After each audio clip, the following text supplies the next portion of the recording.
Welcome to the Blarney Pilgrims.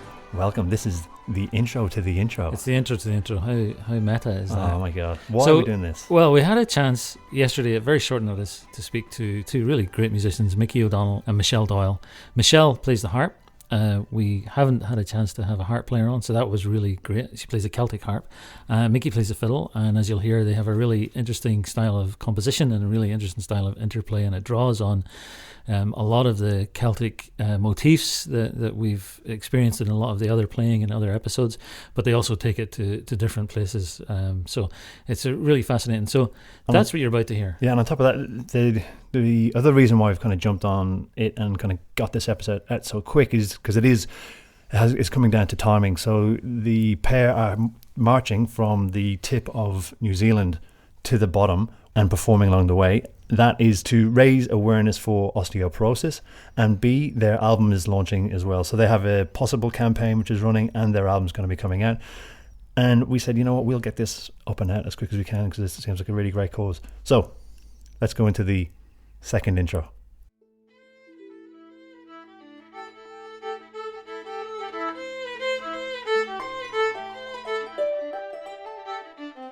Well, we're delighted to say we're here in a wee room in Geelong with Michelle Doyle and Mickey O'Donnell, and it's totally great to have a chance to talk to you. And first incidence of the harp in Blarney Pilgrims podcast. So, that's nice. Brilliant. So first of all, we're going to start with a tune.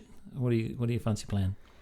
We're going to play for you one that I started writing about 5 years ago that we finally finished this year, which is called Boots, or its full name, which is called Too Big for Your Boots, or Ya Boots. And Too Big for Ya is in brackets, for being specific. Basically, I felt that the tune became too large to name it. Right. Yeah, it was just like I couldn't think of a name that would be perfect, to talk about the section that we went into, the kind of the swing, and then the first bit that was all syncopated, and anyways, blah, blah, blah, blah. It's called Boots. All right, so away we go. 1, 2, 3, 4.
That was fantastic. Yeah. So I see what you mean about moving in and out and lots of lots of that. I love that. Gorgeous. So Michelle, what is your first encounter with the harp? That's what I want to start with too, because here we are. We've got this amazing instrument here, which, as Darren pointed out to me on the way over here, he said, you know, it's on your passport. It's on your, it's on the coin. But actually, iconic instrument, and I know nothing about it. I don't. Embarrassingly, I kind of feel I know more about some of the more obscure instruments and I'm like, it is our instrument. Is it real? And then I asked you, is it our instrument? Did we invent it? Not you and I. didn't invent it, but No, you didn't invent it. Yeah, no. Sorry. No, it goes all the way back to at least Turlough Carlin, and then I don't know. And before him, I don't know. Thousands of years, actually. There was an Egyptian harp. Oh, the angels, of course, and the angels of harps. Yeah, and that's even before the Egyptians. I thought you were talking about the 80s American, Australian rock band, the Angels. Yeah. Sorry. That's fine. Mickey's just choked in his pint of water there. So, it's what? Yeah. It is past so it's old. We've established it's an old instrument. It's ancient. Yeah, exactly. Yeah. And I think I guess, look, I know a little bit about the harp, like history, but I don't want to put myself up as, my history. My history. So my first encounter with the harp, I guess I don't actually know. We were always going to folk festivals when I was a kid. In fact, I think my first experience with Port Fairy Folk Festival, have you been to that one? Yeah, it was, I think, when Mum was pregnant with me. Right. So they started early. So I think I must have seen one at one of these places, these music places that I was exposed to. I don't actually know, but apparently when I was 4, I started saying I wanted to play the harp. So it was fairly early on. So when did you start? Actually, when I was 9. Right. So I've been playing piano since I was 3. It was a musical family, and there was one there, and my sister was having lessons, and your mum plays and she teaches. Yeah, piano, viola, and violin, exactly. And it just became like there's all these photos of us as kids. Actually, if you look around this room, you might find them of us like reaching up to play the keys when we're just walking, that kind of stuff. And so I was playing piano, and I just said I wanted to play the harp, and apparently I was very adamant about this. Not that I actually remember saying any of this, and it was just something that was expensive, and Mum was like, oh god, that's what I was going to say. I was thinking like a tin whistle, maybe you can pick one of those up for $20, but harp. I like I said, I don't remember sort of campaigning for this, but apparently I was probably quite annoying about it. But it didn't happen for a while. We probably didn't have the money to get one, but as it happened, I got involved with this acrobatic troupe. My auntie and uncle and cousin, and this story is ridiculous. The usual pathway. I've had a past life, probably my heyday was when I was like 6 to 8 doing acrobatics. And we performed around Melbourne, and then we actually ended up going to South Korea, and doing like a 10-day performance. And that got me some money, and then I was like, Mum, I want to buy a harp. I've got money now, now that I'm 8. So she's like, oh. And I believe it was I've forgotten his name, but it was at the National Folk Festival that I went to the instrument room, to tent venue there, and found someone with a harp and said, can you please make me a harp? And he did. And and it just happened that, I don't know if you've heard of Peter Roberts. He's a harpist in Geelong. He does a lot of sort of harp, I guess, kind of therapy, and playing in the hospitals and that kind of thing. But back then he was doing a little bit of teaching, and he gave me my first couple of lessons. Right. And what were you, in all of this music that you're hearing, was it all, did you love it all, or were there particular things that were standing out to you, in terms of folk music and things that you were hearing? It's a good question. I don't really know. It was, I guess, folk music was just there. It was, Mum was playing in bands, and it's what we kind of listened to, as well as classical, actually. Yeah. And I guess I liked it, but I don't really remember. I remember really liking the Beatles, and quite a few 60s groups, actually. But I think it was just always there. Right. Folk music, Celtic music, which is kind of, and we would, I guess, play it at home and have kind of little jams and that sort of thing. I did a lot of classical as well. I was doing grades on the piano, and then when I started the harp, I also did grades as well. So there's that side to my playing, lots of classical music as well as the Celtic music. I think what I liked about the Celtic music or folk music is how things were learnt by ear. starting so young, I found it really difficult to sight read and learn to read music and that kind of thing, because you just, your ear is just developed. I was like 3 or 4 when I started, and so playing everything by ear and from memory and that kind of thing. And then when I had to learn how to actually read music, I found that very difficult. So I think the folk music or the Celtic music was probably a bit of a haven away from that classical training that I was also doing. Right.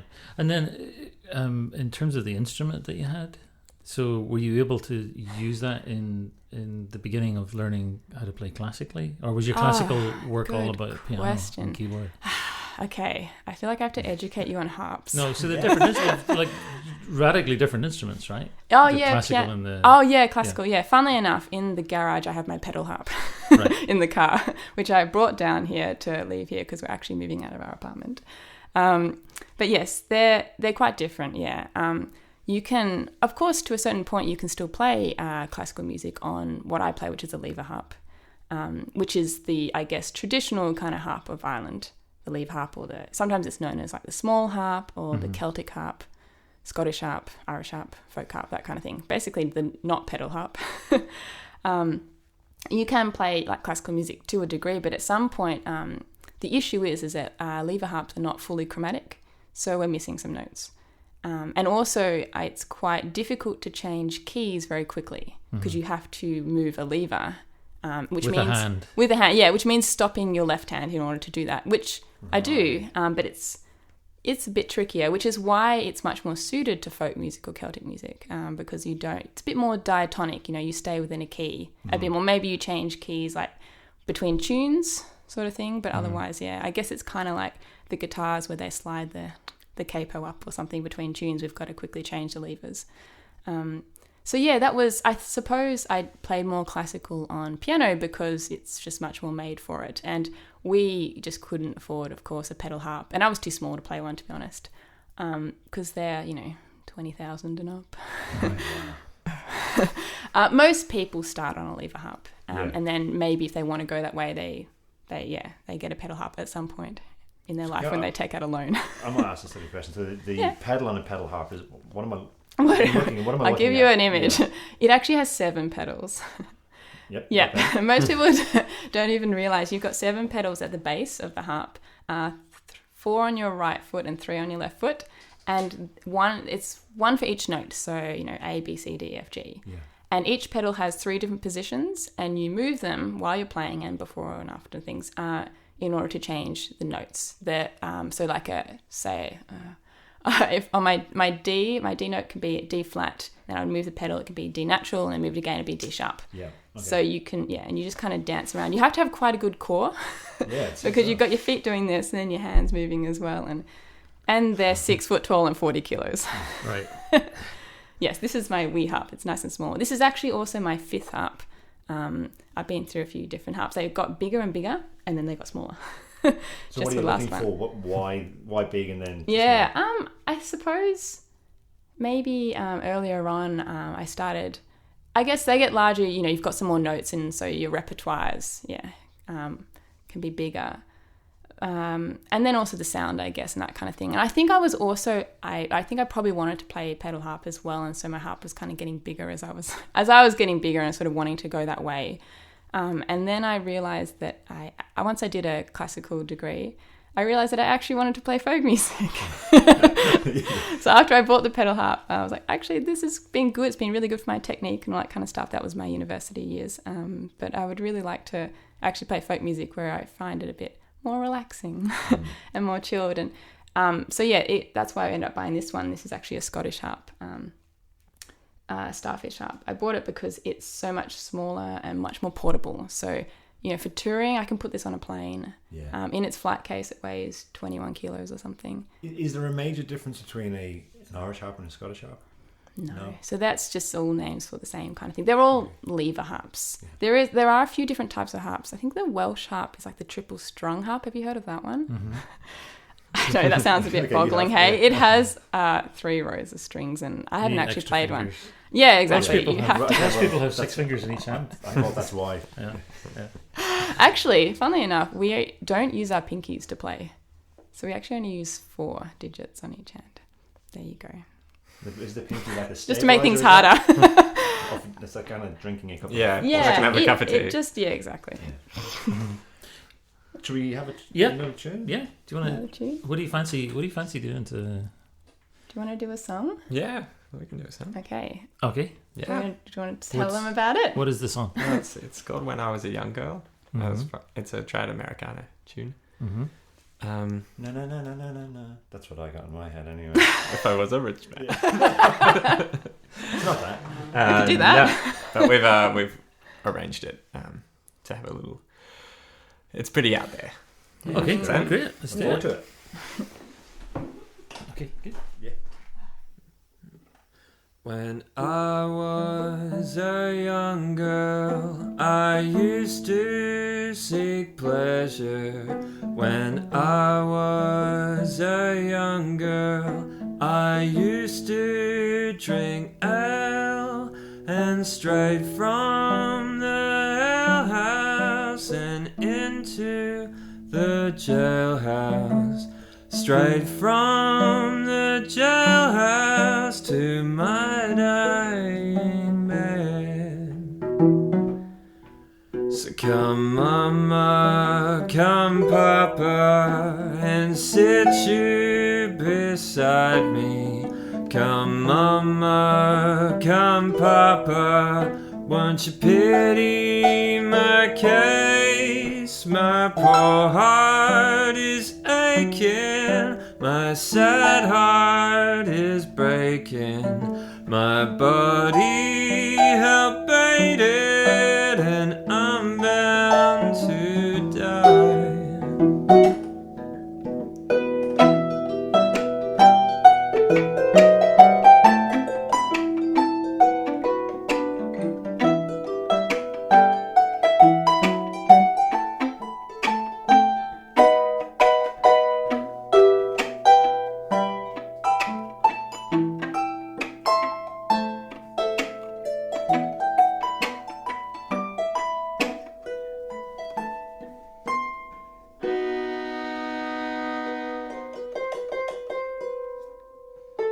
Send for the preacher, send for the doctor, send for the preacher to come cure all my ails.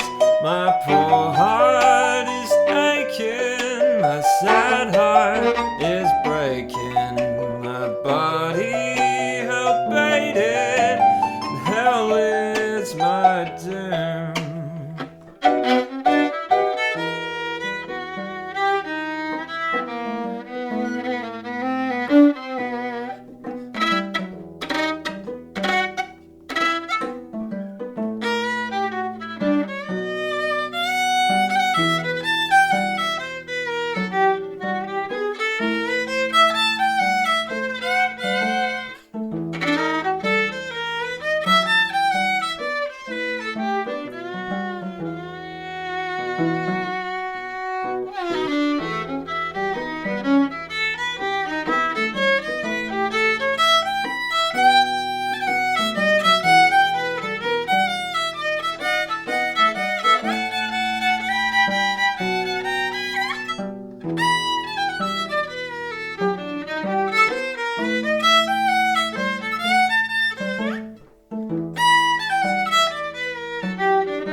When I was a young girl, I used to seek pleasure.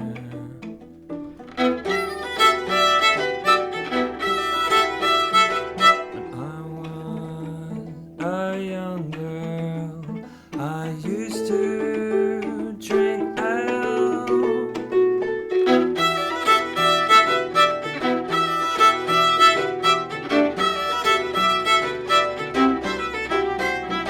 Straight from the alehouse into into the jailhouse.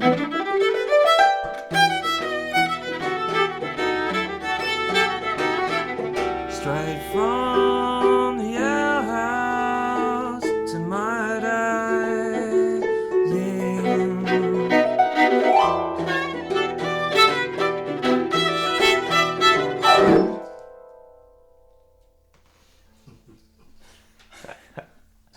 Whoa, it didn't stick to the landing. Beautiful. That was fab. Thanks. We should just say the sound you just heard there was the sound of Michelle drawing a scarf from between the harp strings, which she was using as a mute, and there was a lot of movement going on there. Michelle was doing a bit of key switching, Lever changes. lever That's changes, it. yeah, and really great. That was fantastic. Thank you. Thank you. Yeah. So Mickey, what's your background with playing and singing? Like, where's this come from for you? I guess that's kind of recent. I suppose I should say our voices sound a little bit different too because we've just been to the dentist and our gums are bleeding. I can't stop licking my teeth. But in answer to your actual question, I started playing violin, I think, when I was 22 or 23. So that's 7 going on 8 years now. But before that, I think I played a couple of miscellaneous instruments from the age of 10. Mm-hmm. And then I think I really sort of settled on the bass guitar when I was 15 in high school, and I just wanted to play a lot of 90s rock, and I really liked Pearl Jam and Alice in Chains, and I just anything like 90s grunge where 30-year-old men were whining about how hard their life was. I was very into it. Uh-huh. And I think I would have started singing around then. And then I started playing in a jazz band when I got out of uni. Playing bass? Oh, no, sorry, on the fiddle. So I I started listening to a lot of classical, and I really liked film scores. And I just was I really want to be playing some of this stuff, but I can't do that on electric bass. And so I bought a viola because I thought I thought it wasn't as hard as violin, and I might be more likely to get a job, and less people played it. And then it got stolen. It got stolen a couple of weeks before my final performances for uni. Yeah, and then. So were you studying music at uni then? I was doing. It was sort of a contemporary course back up in Sydney, and and then I don't know if you noticed, but I was playing violin left-handed just then, and they're not easy to replace a left-handed viola. They reckon it might have been the only one in Australia, but maybe. I can't imagine they got much money for it. No, they wouldn't have known what they stole. Yeah. They would. They can't have got. Maybe it was one of those things that stolen to order. It's get we'll get another one. I saw this guy walk in there holding the viola in his left hand. There's a chance. Take it. Yeah. It was going to take 12 weeks to order a new viola, and performances were in 3 or 4 weeks. And I just went on Gumtree, and this guy was selling a $70 left-handed violin, and I just bought that and did it on that instead, and learned how to play on the E string. Wow, this explains a lot about you. Yeah. Well, it's easy, right? You just switch. How hard can it be? There's only 4 strings. The intervals are the same, so it's just a higher string. And then the thing was, we just sort of started this jazz band, and I was going to say, you had mentioned jazz, so maybe you could just get away with anything. Absolutely, totally. And at the time we were total beginners, and I was playing viola, and I was finding that it was, even though I was playing the lead melodies, I was very sort of stuck in the middle register. And then even on this much cheaper left-handed violin from Gumtree, I was really singing on the top, over the top of the rest of the band. It just sort of.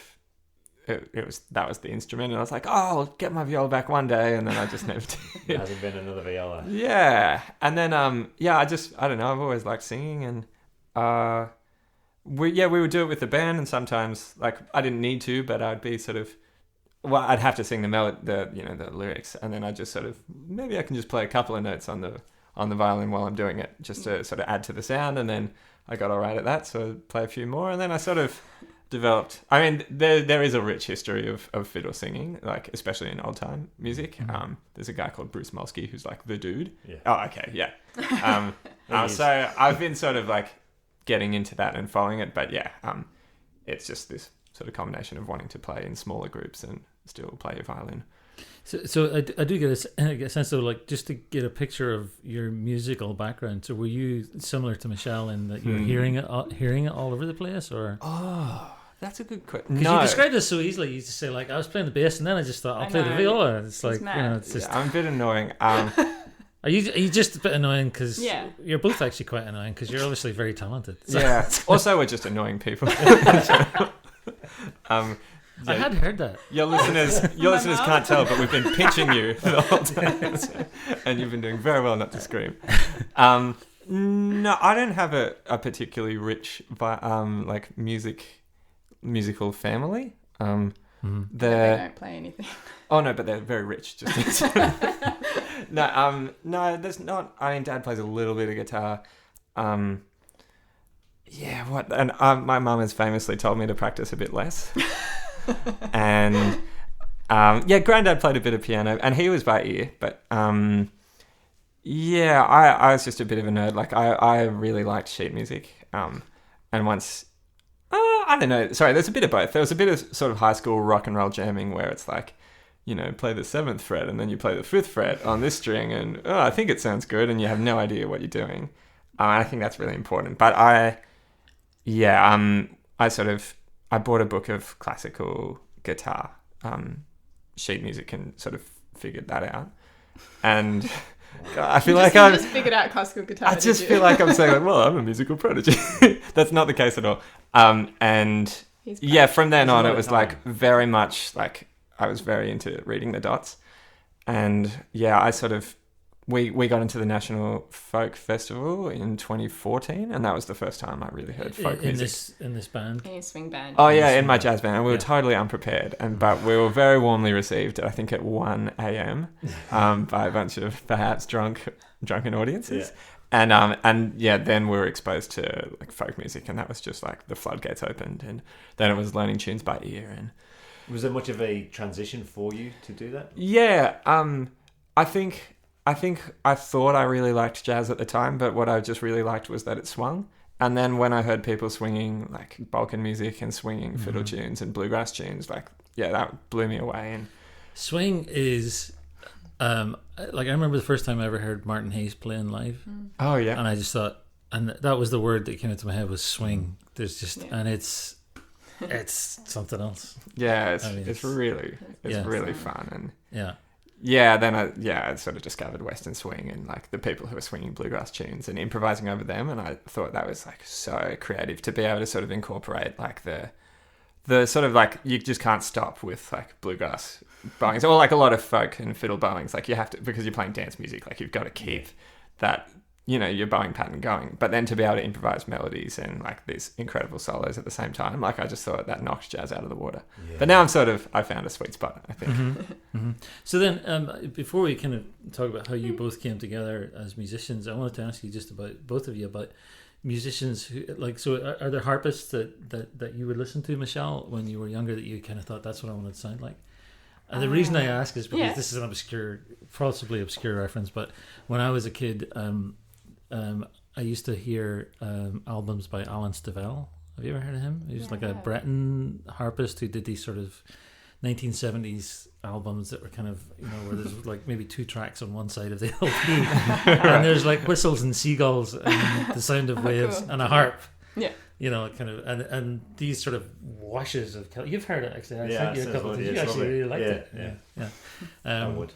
So great to listen to when you're in an altered state of consciousness, But I wondered who you were listening to, like harp players that made you kind of think. Yeah, I think early on it was Moving Harps, which was a trio. Do you know Andy Rigby? No. He's a harpist up around Malmesbury. He also plays a lot of other instruments actually. But him and Dave Alloway and Dave Rackham. They sort of had this, I think they formed this ensemble to sort of, learn about harp and that kind of thing. And we had a cassette tape of theirs, which I remember listening to quite a lot. These 3 harps playing together. So I would say early on that was a bit of an influence. Mm-hmm. A bit later, it would be a huge influence on me is Katrina Mackay, a Scottish harpist. And in fact, she plays the same harp as me, or technically I play the same harp as her. That's the order that it happened. Yeah, she's fantastic, virtuosic. So one of the things in that last tune, so you have that very sort of percussive style of fiddle playing, and you're also strumming with your right hand, almost like a flamenco type. Absolutely. So it's pretty dynamic. And, thank you. That's something that's maybe a bit more unusual, but I have seen a few people now strumming the harp. I don't know 100% where it comes from, but I wouldn't be surprised if it's kind of the Paraguayan harp tradition, which is very much more like flamenco guitar and that kind of thing. They play with their nails as well and have lots of flourishes and lots of glissandos and all that kind of stuff. But is there a sense for both of you that you'll draw on whatever you need to get the sort of the vibe that you're looking for? You know, it doesn't really matter where it comes from. It's just we've both been in larger ensembles. Have you been in a duo before? Oh, you have. No, sort of. Technically. But yeah, we're both sort of used to larger ensembles, and I think we're hoping to have a bigger sound than you would expect from. I think it's easy, especially when you're playing with a harp, to sort of get lumped in with angels and romanticism and Picnic at Hanging Rock and all that, and that's fine. Like, that's really pretty. And I mean, especially when you say the violin as well, like together. But I think we're sort of hoping to still rock out a bit, and have some like groove and I feel like as a duo you sort of need to be more creative, I guess, in your playing, because there's only two of you and it's really fun. There's more space for you also for different sounds and that kind of thing. It's really fun to explore, I guess, kind of special techniques and that kind of thing. How did you find each other musically? String camp. At a really nerdy music camp. Which is actually coming up. Yeah. There you go. So what's string camp? Oh, sorry, it's called String Mania. String Mania. In Warburton. Right. And they're actually about to... Is this their fourth year? This will be coming up for their fourth year, the first week of holidays. It's great. They do you know Alistair Fraser and Natalie Hass? I know Alistair Fraser. Yeah, it's I guess I guess it's his baby. Yeah, it's his kind of Australian. he's got like 5 or 6 camps throughout the year, all over the world, like in Scotland and Spain and America, and now he's got one here, and and one of our mutual friends, Chris Stone, I think is the Artistic director. And he was also a big influence when we first heard them play, and he'll love hearing that. So they run this like pretty out there music camp where they... And did you immediately sort of feel like, I want to play? Oh, we didn't even play together the first year. Just more that we met there, I'd say. Okay. But I remember Michelle was playing some Joanna Newsom, who I have a big soft spot for. Yeah, well, that's why I didn't actually want to bring up that name, because I didn't know if it was like just too much of a, I don't know, an easy. It's not an easy one. It's the only one I know. Yes, and that's I'm not going to bring it up. The case for a lot of people. Yeah, right. She's done very well for the harp. Oh, she's so awesome. Getting the harp name out there, right. and we both really love Joanna Newsom's music. And say. So you had some Joanna Newsom vibes. You're like, hello. What is this music I'm floating towards? Yeah. And who is this playing it? Yeah. And it's one of those things where you stay up all night, jamming. With like there'll be about like 100 people, other students at the it's camp. It's very good for finding people and networking. And there's that kind of stuff. and there's like bluegrass musicians and contemporary like Irish or trad Irish or people who just want to sing, and so like. Stay up till 3 or 4 a.m. or later, and then I think it was the last day, or maybe the day before. I could just hear this Joanna Newsom music coming out in my like very underslept state. Yeah, I think there's a photo, and I think you're asleep. Yeah. So how long before you then started actually playing together? Years. Years. Right. Yeah. What was that? It's actually come about. The hike started first. This hike that we're doing in New Zealand, I had this wild idea to hike the length of New Zealand and do a musical tour on the way. With the harp. As you do, yeah. Because we both like hiking long distance, but the New Zealand hike is 6 months, and I didn't want to spend that long away from my instrument, and so I was like, maybe I'll just do half of it. And then Michelle was like, well, what if we did the whole thing together, and then we bring out instruments. So let's talk about that hike. So what you're planning to do is you're going from the northern tip of New Zealand to the southern tip of New Zealand. That's it. And what's that hike called? It's called the Te Araroa. That's it. I don't know if that's how you pronounce it. I think we're going to find out along the way. But it's Maori for the Long Pathway. So it's an official trail that's been around since 2011. So in terms of long distance hikes, it's kind of the new kid on the block, because there's, I don't know if you've heard of the American ones, like the Appalachian Trail, also 6 months, and the Pacific Crest Trail. So this one's been around for a little while, and I got really into long distance hiking in 2017 when I did the Australian Alps Walking Track, which is a 6-week hike from Valhalla up to Canberra. So you go across 3 states, and you go across the Great Dividing Range, and just fell in love with it. And I mean, this might sound like an obvious question, but what's the appeal of hiking? I mean, because we're not just talking about an afternoon. You're talking about serious, lots living. of. You said that very nicely. I know what you're thinking. On the inside. You're saying, why the hell do you want to do this? Well, it's a lot of dehydrated food. It is. I guess mainly we hate showering, and this is an excuse to be as far away from a shower as possible.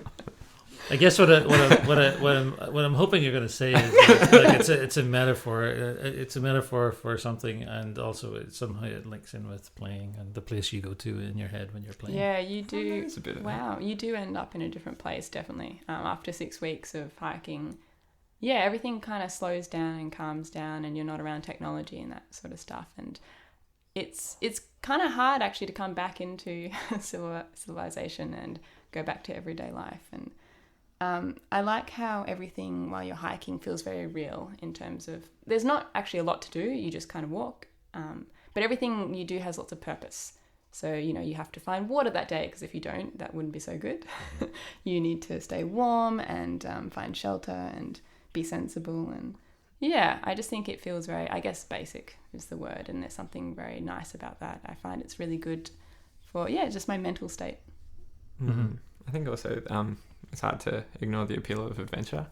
I mean, we both loved like The Hobbit as kids, and I mean, all of those, anything where like but it's romantic. It's exactly, Yes, and I think. Did you see The Hobbit? Yeah, we loved it. Like, and there's that line, "I'm going on an adventure." Well, there is the unexpected journey. And even in Lord of the Rings, he says, "Mountains. I want to see mountains, Gandalf." And it's kind of that. I think. It's like you can talk about meditativeness. Yeah, I don't know. And nature and all that, and it's definitely true. But I think like there's just something to be said for going on an adventure. Yeah. The thing I had in my head, which just kind of crystallized there as you were talking, I don't know if I'll be able to explain this, but I was thinking about, so you play a tune or a set of tunes, and sorry, I have to say there's no other way of saying it. You're going on a journey, right? So you're into the tune, and it happens in the space of 5 minutes. You're kind of you go on this journey. You go in to the wilderness and back again, or something, And it's just like the hiking is that, but like extended over a much longer period. I mean, it's not as literal as that. There's something really interesting just occurred in my head, but I can't put it into words. So maybe we'll just. Is it repeating in your head the whole time? I'm sure it'll be fine. That's the there is actually. That's the bit I'm writing. There are times when I like. So I'm a sort of like I was saying to you earlier, but trying to kind of get back into playing, and so there are times when I'm in a session where I'm sort of 3/4 of the way through a tune, and I'm kind of thinking I'm never going to reach the end of this. Which is probably what you think about when you. Or I don't know, or I can't remember how this ends. We've done that. So yes, that's all. I'll shut up. Should we do another tune? Would you like to do another tune? Yeah, and, rescue me from my terrible metaphor. What do you want to play? It worked. Yeah, I was thinking that too. Yeah. Okay. We're going to play for you another original called A Walking Pace. We think that's the name. As we're saying, we've just recorded our debut album. So until we actually have it printed on the album, I guess we can change the name. Yeah, it's in a state of flux. It's also the name of our album. But we've just been calling this piece Slow Saddy, which is not great. Because it is both slow and sad. But it's also not. It's not that sad. Or slow. So that's Change not again. probably not that name. But anyways, we think it's called A Walking Pace. Right, follow the show notes. What is that? Andante cantabile? Exactly. Wow. He's on well it. done. Yeah, that's it. Okay, someone educate me. Yeah. we're kind of having fun, I suppose, with using, what would you say? Italian terms. Yeah, so it's a tempo marking. Right. Yeah, andante, which means a walking pace. And so we thought it worked really well because I was saying we're going to call our album that. As people who don't know, musical terms, it sounds nice, a walking pace, which is the tour that we're doing. But then for the nerdy people out there, as Dominic said, it piece of it has a education musical that I link remember. as well. Yeah. So there All you right, go. so let's do that.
tell me again, what was that tune called?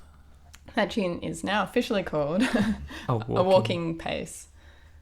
A walking pace. So during your hike in New Zealand, you're actually going to be doing gigs along the way, right? That's the plan. About 20 over the 6.5 months. Right. Yeah. So are those all set up yet? Are you still looking for people to host you, or We are in the finalising stage of our itinerary, but there is some wiggle room. Right. So in some ways we have to be really careful with booking a gig because we do have to stick to it. Like if we find ourselves walking too slow, or actually that's not too slow is not so much the issue, but too fast. Like we can't go, oh, can we actually play a week earlier? Like, no. Yeah. And how are you getting the instruments moved? So the man who made my violin, his name is Paul Davies. He made that earlier this year. He heard about the trip and he was really excited about it, and he's agreed to sponsor us. And yeah, at first he was like, look, I could just give you a bunch of money, but he actually wants to be as useful as he can, and he's going to be in charge of couriering our instruments from venue to venue, and we'll just be walking there. So some venues, they don't want to hold our instruments, and we might be able to leave them with, a friend or something. New Zealand's pretty trustworthy, right?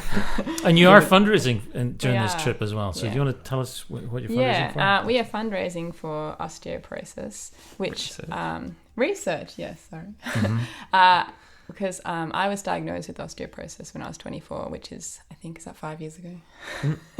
Something like that. And it's not, and we want to raise awareness because it's not really well known that you can actually prevent this disease, and early detection is key. And you can also do things even once you have it to help improve your bone density, which is what I have done. In fact, I technically now have osteopenia, which is just... Yeah. So do I. Really? Yeah. There you go. Yeah. Celebrate. That's good, isn't it? Yeah. Do you want to come hiking? Well, that's probably partly, what got me into hiking, I would say, or at least definitely trying to prioritize it in my life, is that hiking is quite good for your bones. It's weight-bearing exercise. You literally carry a pack around. Makes sense. And is really good for bone building. We do quite a bit for bone building, including jumping up and down. Yeah, every second day.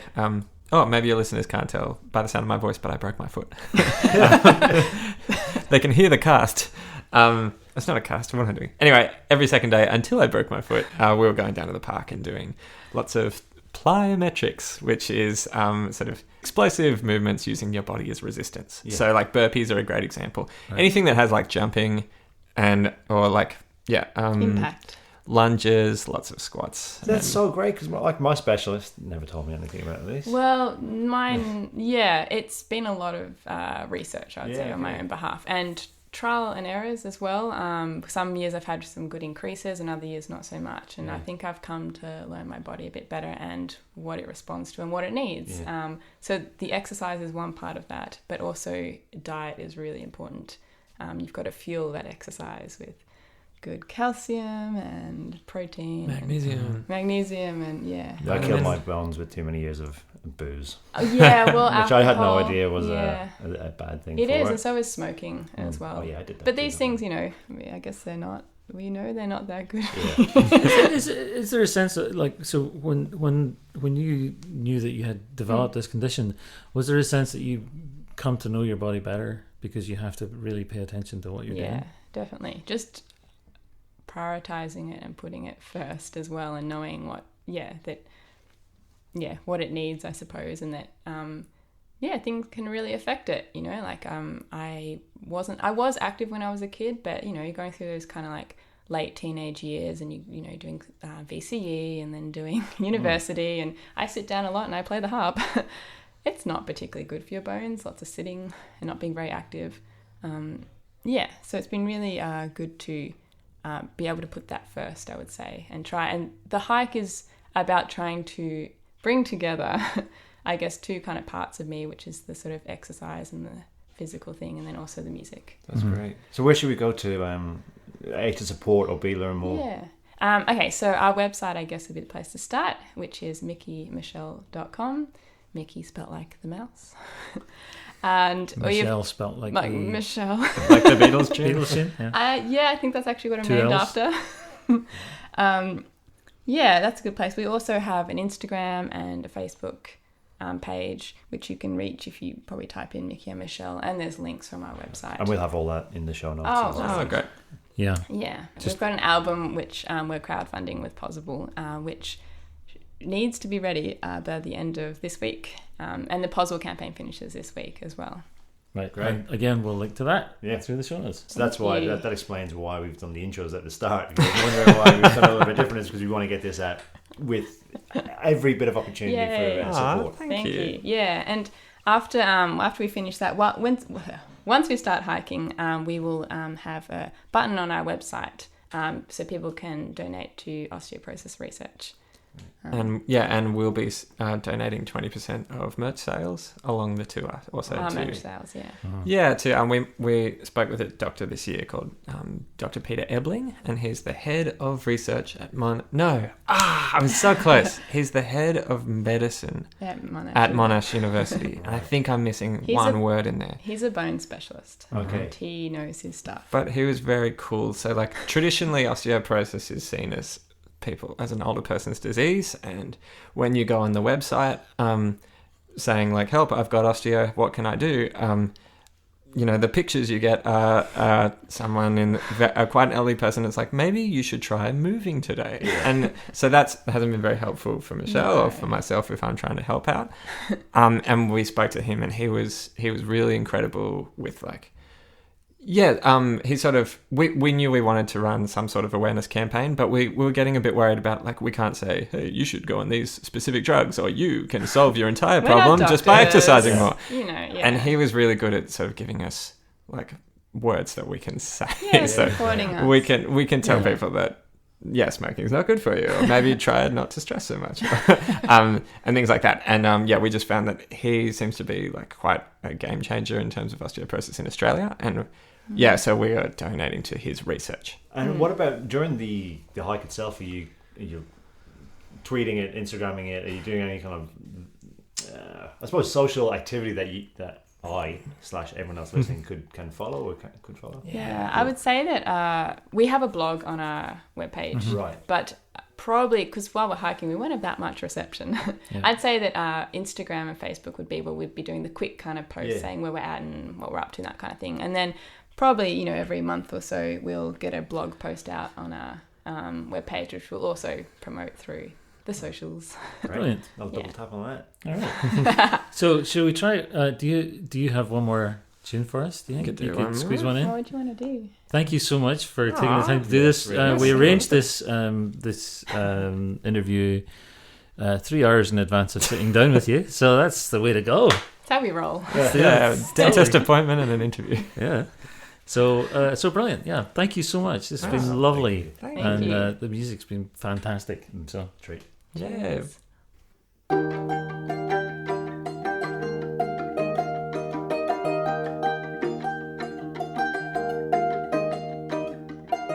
Forward spoken, and now you're twisting both my arms. Once awoken, I'd say I'd had enough of your charms if I had any say at all. A walking pace, a taken still. Come on and take your fill. Taller tokens. Remove the domino from its place, and you can come and go as you will.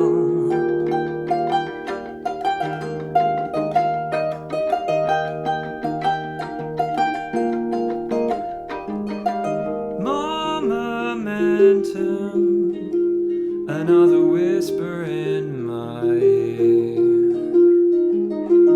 All I lent them, I might have gotten the Midas touch inside as much of a wide year. You get the taste and chomped a bit and laid waste to it.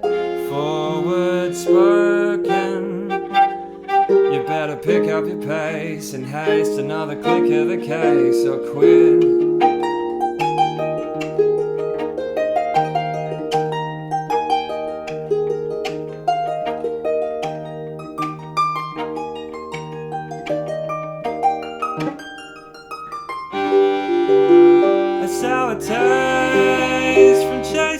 sparks, go ahead and make your mark. Take it slowly, but if you think you got what it takes, you're gonna take everything apart.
I'd say I'd had enough of your charms if I had any say at all.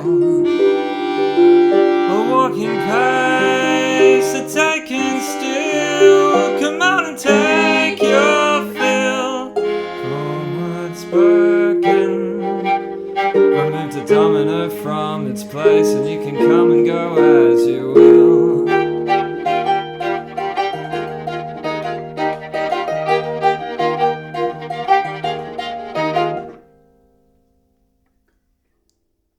Do you understand more about the Celtic harp now that we have had a chance to talk to Michelle? I did. Well, I now understand. I had no idea that there were the pedals in the pedal harp. Actually, I didn't even know there were two. If I'm being honest, I probably didn't even realise there were two different types of harp. Well, it's, during several of those tunes, anyone listening obviously wouldn't necessarily have known, but with her left hand, Michelle was reaching up and flipping levers on the harp. I've never been so close to someone playing a harp. Change the thing, and she's really interesting to watch as well, because she's doing that with her left hand. She's playing with her right hand, and then she's kind of swaying as well. Just with the groove of the thing. So it's really cool. And then you got Mickey kind of playing really. You can see that they're really closely listening to each other and really working a lot together. of interplay of a lot of close looks. I was like, what does that mean? And you're like, okay. So that was really lovely. So look, here's my little story. What happened 2 days before? If you notice that my voice was in any way kind of extra low or a little bit hoarse, is because the day before we did this interview, I I spent about an hour and a half floating off the coast of Australia towards Tasmania. I decided I was going to go for a surf, and haven't been one for a long while. I got caught in a monster rip, which turned into an ocean current, which turned into the surf lifesavers having to launch a boat and come out and pick me up out of the sea with a very bruised ego and a very exhausted body and voice, because I may have been screaming at the beach, help. But you know what kept me going? The thought that there are people willing to go over to Patreon and give us a few dollars. Ain't that the truth? Get away. It is the truth. And I was thinking, there's literally tens of people who may not have a podcast because I haven't given any passwords to Dom. No, yeah. No, this. But I'm keeping it going. If you're out of Blarney Pilgrim, the game, I'm keeping going. Yeah. Just strike through the S. Yeah. So I've made the t-shirts. I've printed the t-shirts already. And it's just... With that in mind, thank you everyone who's gone to patreon.com/Blarney Pilgrims to become a patron and to help support us in this. It's really great. It's been going really great, but we always need more listeners to contribute to just help us cover the costs. So thank you. And with that, thanks again to Michelle Doyle and to Mickey O'Donnell. Check out all their links at blarneypilgrims.com. Hi, my name is Rosa. Please become a subscriber to the podcast. Thank you.